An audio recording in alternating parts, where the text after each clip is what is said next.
कक्षा 7 के अध्याय 1 में पूर्णांक पढ़ रहे हैं और हम महत्वपूर्ण तथ्य के अंतर्गत गुणन के गुण पढ़ेंगे, यानी कि गुणा के क्या गुण होते हैं। तो यदि हम a और b दो पूर्ण संख्याएं हो और a गुणे b बराबर c हो तो c भी एक पूर्ण संख्या होगी।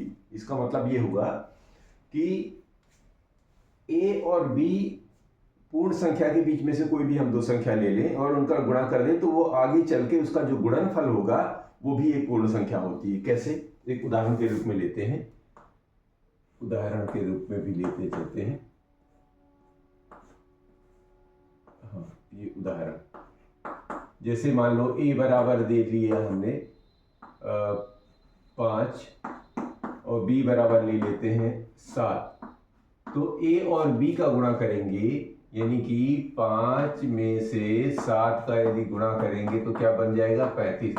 और 35 यानी एक अलग संख्या आ गई और ये अलग संख्या भी एक पूर्ण संख्या ही है ना। कि अगर 1 2 3 4 5 से पूर्ण संख्या शून्य से शुरू करें तो 1 2 3 4 5 से करके हुए वो आगे कहीं ना कहीं 35 मिल जाएगा। यानी ये जो 35 है इसी को सी से दर्शाया गया है, जो हमने यहाँ पर सी माना है। यानी कि पूर्ण संख्या का दो पूर्ण संख्याओं को गुणा करें तो वो कहीं ना कहीं आगे चल के पूर्ण संख्या ही प्राप्त होगी। इस कथन का मतलब ये है। दूसरा ये कह रहे हैं कि यदि a और b दो पूर्ण संख्याएं हो तो क्रम विनिमय नियम का गुण सत्य होता है। क्रम विनिमय नियम का गुण क्या होता है कि पहले दो संख्याओं को, चाहे मान लो एक को पहले रख लिया एक को बाद में रख लिया, तो उनका जो गुणनफल होगा, तो जो बाद में अगर दूसरी वाली संख्या को पहले रख लें और पहली वाली संख्या को बाद में रख लें, उनका गुणनफल भी दोनों का मान समान होता है। तो इस गुण को कहते हैं क्रम विनिमय। क्रम विनिमय का मतलब अगर क्रम बदल दें तो उसमें कोई भी डिफरेंस नहीं होता, कोई भी अंतर नहीं आता। अब उदाहरण करके देखते हैं।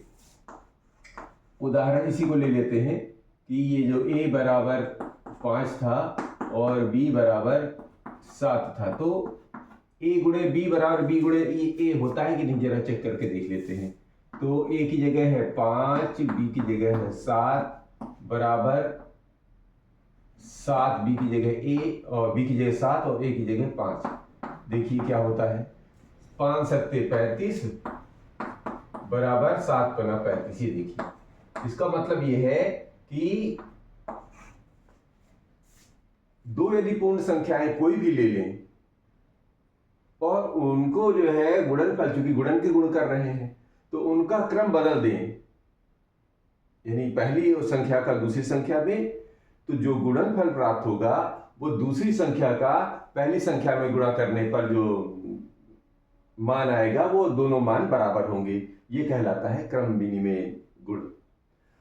तीसरा कह रहे हैं कि यदि a b c तीन पूर्ण संख्याएं हैं, अब तीन पूर्ण संख्याएं ले लो, ठीक है, कोई भी ले लो अपने मन से, तो उनको अगर पहले दो का जोड़ा बना के तीसरे से गुणा कर ले, प्राप्त गुणनफल का तीसरे से गुणा कर ले, तो जो मान प्राप्त होगा वही मान पहले को अलग कर ले, दूसरे दो जोड़े बना ले, उनका गुणनफल कर ले, फिर उनका पहली वाली से गुणा कर ले, तो इसका मान बराबर बराबर प्राप्त होता है।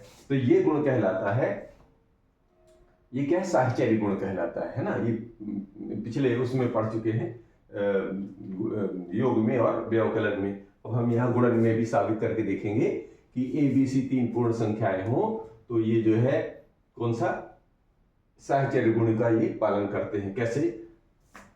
इन्हीं में से ले लेते हैं। a बराबर ले लेते हैं 5, b बराबर ले लेते हैं 7 और c बराबर ले लेते हैं 4। ये हमने पहले से मान रखे हुए हैं, पहले से, है ना। गुणन में भी, व्यवकलन में भी साबित किया है और योग में भी। तो यही मान यहाँ पर भी लेके चलते हैं और अच्छे से लिख दो।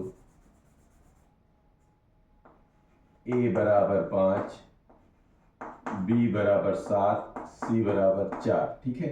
तो इसका मान रख के देखते हैं। तो a में b का गुणा करना है, a माने 5 में से 7 का गुणा करना है, फिर जो गुणनफल आए उसमें से 4 का गुणा करना है। ये एक पक्ष हो गया। दूसरी पक्ष में क्या दिया है कि एक पक्ष a को बाहर निकालिए, यानी 5 को बाहर निकाल लिया, फिर गुणा कर दीजिए जो दो बचते हैं, कौन से, b और c, यानी 7 गुणे 4। आप देख लीजिए इनका मान बराबर आता है कि नहीं। तो 5 सत्ते 35 गुणे 4, इधर देखिए 5 अलग किया, 7 चौके 28। अब आगे चलते हैं तो 4 पंचे 20 की 0, 4 तेईं 12 और 13 14, 140 इधर करके देखें, 5 अट्ठे 40 और 5 दूनी 10 और 4 14, ये देखिए 140 बराबर 140। इसका मतलब ये हुआ कि ABC 3 पूर्ण संख्याएं हो तो साहचर्य नियम का पालन करते हैं, अर्थात A गुणे B में पूरे का गुणा कर दें C का, तो प्राप्त गुणनफल A को बाहर कर लें और B या C के गुणनफल के का गुणा A के गुणा इसके बराबर होता है, यानी कि दोनों पक्षों का गुणा बराबर आता है। ये साहचर्य नियम कहलाता है।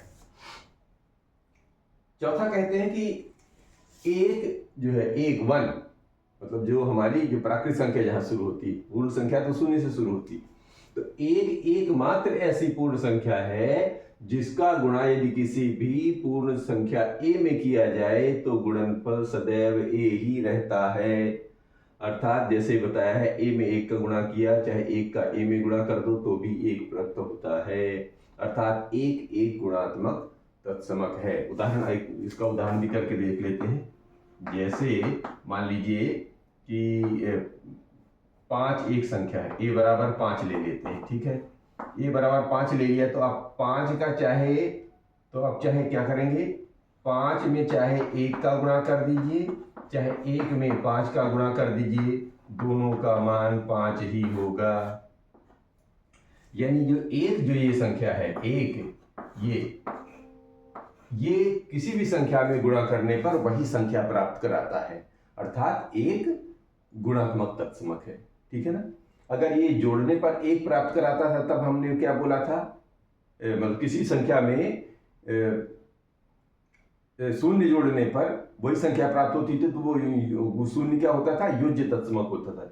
यहाँ पर 1 का गुणा करने पर वही संख्या प्राप्त होती है, तत्समक माने जैसा है वैसा ही, तो वही संख्या प्राप्त हो जाती है, तो वो जो है गुणात्मक तत्समक कहलाता है। तो यहाँ पर गुणन में गुणात्मक तत्समक क्या होता है, 1 होता है। अब इसके 2 बिंदु और लेते हैं। इसका 5वां बिंदु है कि प्रत्येक पूर्ण संख्या A के लिए अगर शून्य में A का गुणा कर दें या A में शून्य का गुणा कर दें तो वो संख्या शून्य हो जाती है। शून्य इस गुण वाली एकमात्र पूर्ण संख्या है। इसका मतलब ये है कि किसी भी संख्या में किसी भी संख्या में शून्य का गुणा कर दो, चाहे शून्य में किसी भी संख्या का गुणा कर दो, तो वो सारी की सारी संख्या शून्य हो जाती है। इसका मतलब ये उदाहरण ले लेते हैं, उदाहरण 1 ले लेते हैं। A बराबर 5 के लिए अगर मान लेते हैं तो क्या होगा, शून्य में चाहे 5 का गुणा कर दो और चाहे 5 में शून्य का गुणा कर दो, तो ये सारा का सारा शून्य हो जाता है। यानी किसी भी संख्या में शून्य का गुणा करने पर या शून्य में किसी भी संख्या का गुणा करने पर वो सारी की सारी संख्या शून्य हो जाती है। इस गुण का मतलब ये है। एक गुण और है ये कि यदि ABC 3 पूर्ण संख्याएं हैं तो बंटन गुण अर्थात वितरण गुण, जिसको डिस्ट्रीब्यूटिव प्रॉपर्टी भी कहते हैं हम। डिस्ट्रीब्यूटिव का मतलब होता है वितरण का मतलब, या बंटन का मतलब होता है बांट देना। यहां पर देखिए A में गुणा किया गया है B धन C का, तो क्या होगा, पहले A में गुणा कर देना है B का, फिर जो चिन्ह आता है वो चिन्ह, फिर A का C में गुणा, यानी वितरण हो गया। A का इस दोनों में वितरण हो गया। A का एक बार वितरण हो गया B के साथ और A का एक बार वितरण हुआ C के साथ। और यहाँ पर अगर योग था तो योग आ जाएगा। इसी प्रकार इधर देखेंगे, यहाँ पर घटाना है तो वितरण के बाद वो घटाना हो जाएगा, तो इन दोनों का मान बराबर आता है। ये ऐसा वितरण नियम का कहना है। तो चलो करके देख लेते हैं एक बार, फिर वही संख्याएं लेते हैं कि हम यहाँ पर इधर ऐसे कर लेते हैं, इधर पर योग का करते हैं, इधर घटाने का, व्यवकलन का। तो जो हम लोगों ने माने थे, कौन कौन से माने थे, A बराबर 5 लिया था, B बराबर 7 लिया था, C बराबर 4 लिया था। आप बदल दीजिएगा, यहाँ पर केवल समझाने के लिए है, आप कोई भी मान रखेंगे, जबकि जब आप सवाल हल करेंगे तो वो वैसे भी बहुत सारे अलग अलग मान मिलेंगे। तो पहले योग वाले को लेते हैं। योग वाला क्या कह रहे हैं कि ए में बी और सी का अगर हम जोड़ करते हैं तो एक बार ए का बी में वितरण गुणन हो जाएगा, फिर जो वितरण होगा बी के साथ ए के साथ सी का, ए के साथ सी का, ये चिन्ह के साथ। तो अब इनमें मान रख लो, ए की जगह रखा है 5 गुणे बी की जगह कितना है 7, सी की जगह है 4। इधर का जो मान आएगा वो इधर के मान के बराबर होना चाहिए। कैसे? ए की जगह है 5 का एक बार बी मैंने 7 का गुणा कर दिया, इसका जो मान आ जाएगा और इसका 5 का 4 के साथ, ये 5 का 4 के साथ देख लेते हैं हल करके। तो पहले कोष्टक हल किया जाता है, तो 5 बाहर किया, 7 चौके 28, ठीक है। इधर करेंगे 7 पना 35 और 5 चौके 20। देखिए 5 अट्ठे 40, 7 पना 35 और 5 चौके 5 गुणे 4, 5 चौके 20, ठीक है, गुणे का चिन्ह है। तो अब